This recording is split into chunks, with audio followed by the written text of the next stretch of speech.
आज हम प्रकृति की असीम शक्ति और मानव की सीमित शक्ति की भिन्नता के बारे में विचार करेंगे।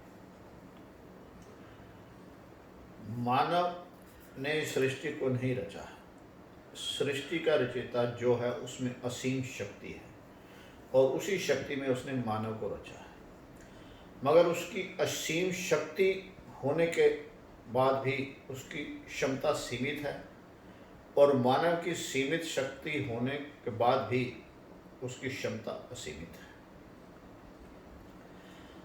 उसमें असीम शक्ति से उसने सूरज का निर्माण करा, धरती का निर्माण करा।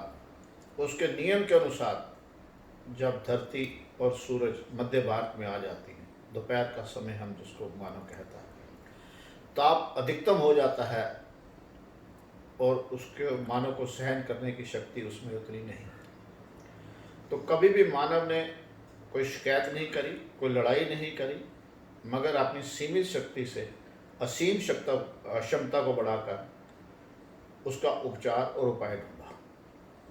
उसने पंखा बना लिया, कूलर बना लिए, एयर कंडीशन बना लिए, अर्थात उसने उस गर्मी का उपचार करा।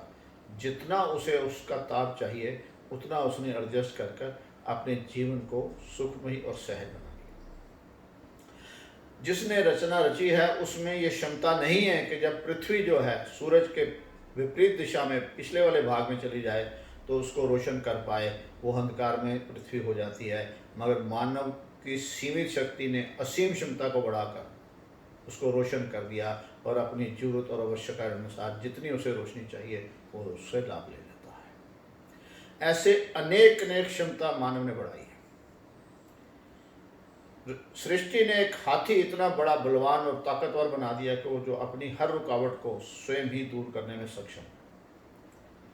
और मानव की सीमित शक्ति से उसने असीम क्षमता बढ़ाकर 50-50 हाथियों की शक्ति का निर्माण कर एक क्रेन ऐसी बना दी कि अपनी हर रुकावट को वो सहज ही सुधार लेता है और उससे उपाय करके अपने जीवन को आगे बढ़ा लेता है।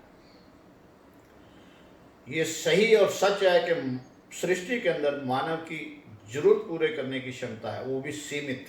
खान तक रख सकता है, पान तक रख सकता है, मगर मानव की जरूरत, उसकी चाहत, उसकी ग्रीड अपनी क्षमता से बढ़ाकर वो दिन प्रतिदिन उन्नति के ऊपर बढ़ा रहा है और अपने जीवन को सुविधा के ऊपर ले रहा है।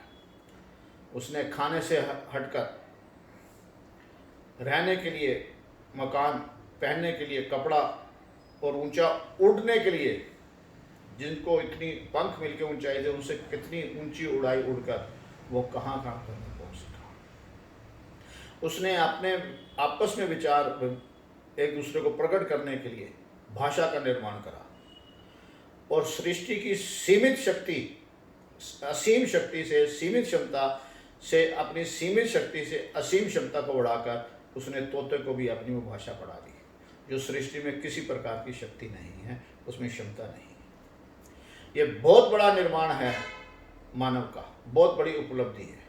और मानव ने जब जब किसी से लड़ना चाहा तो लड़ने में ही उसने अपना जीवन व्यर्थ कर लिया। वो कभी नहीं जी सकता।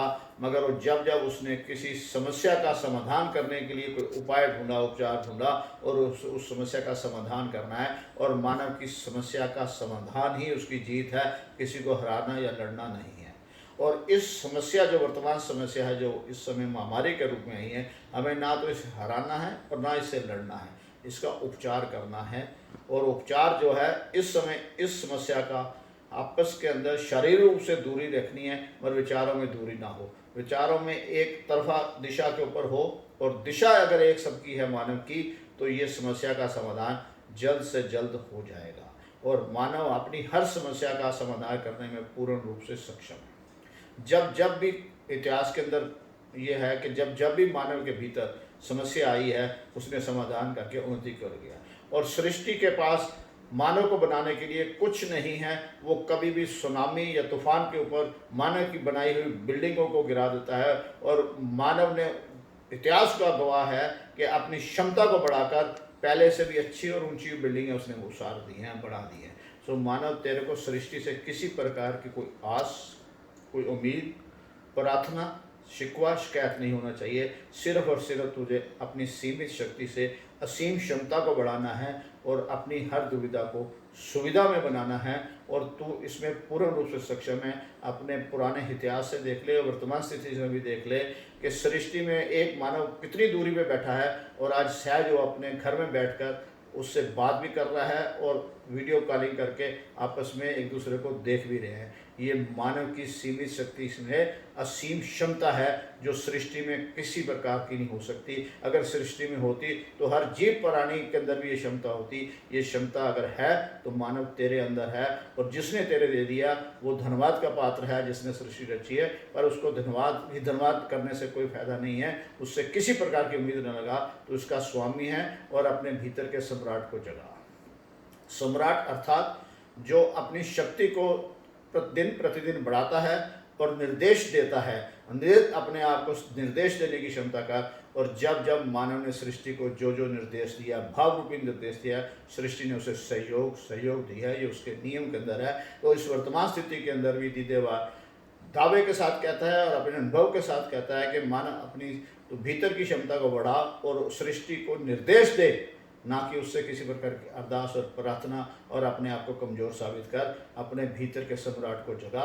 और जिस जिस मानव ने अपने भीतर के सम्राट को सम्राट बना लेगा, उसका जीवन निश्चित रूप से आनंद आनंद